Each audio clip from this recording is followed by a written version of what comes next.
Jerim, rahım nurum jerim.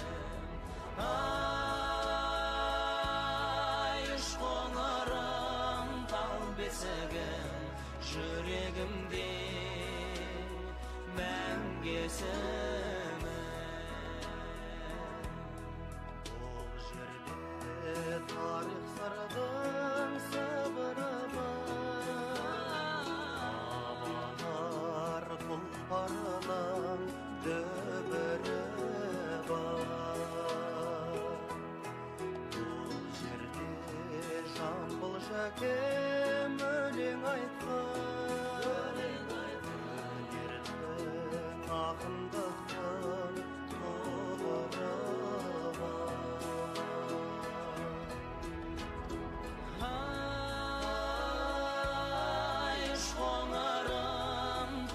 Jerim, rahım nurum tungan jerim. Нұрсұлтан Әбішұлы Назарбаев 1940 жылы 6 шілдеде Алматы облысы Қаскелең ауданы Шамалған ауылында дүниеге келді. 1967 жылы Қарағанды металлургия комбинаты жанындағы жоғарғы техникалық оқу орнын бітірді. Экономика ғылымдарының докторы, Қазақстан Республикасының ұлттық ғылым академиясының академигі. Bir қатар шет мемлекеттер мен еліміздің жетекші университеттерінің құрметті профессоры және докторы. Көптеген кітаптар мен ғылыми мақалалардың авторы. Ол кереметте басқа да тектес мамандықтарды игеріп, құю машинасының шойынысы, домна пешінің горнобойы, домна цехының диспетчері, газшы болып жұмыс істеді. Жұмыс өте ауыр еді.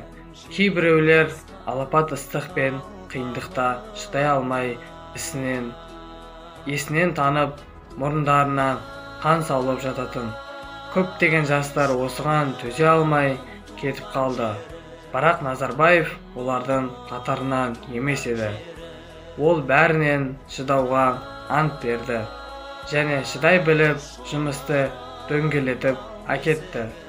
Онымен бірге қиындықтарға төтеп берген жолдастары Төлеген Юсупов пен Болат Кәрімов те жоғары білекті металлургтерге айналды.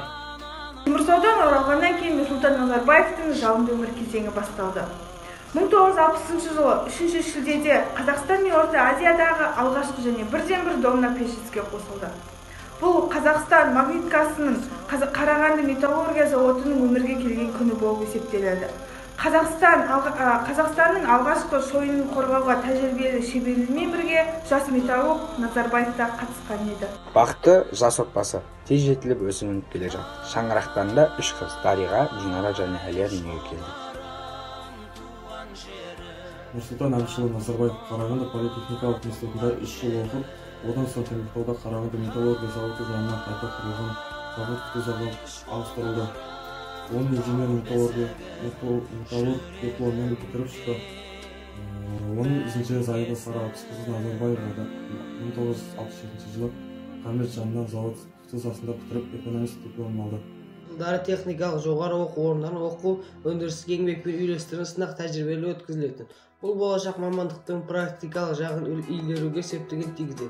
Алда жұмыс істеу және сонымен бір мезгілде институтта оқу өте қиын болды. Осыншама бұлар бірінші курсты бітіріп шықты, ал келесі курс өндірісте ажыраған тазы студенттік кезең болды.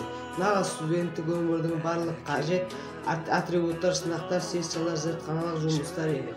Ол Нұрсұлтан Назарбаев үшін тыңғылықты білім алуды одан әрі жалғастырар жылдар болды.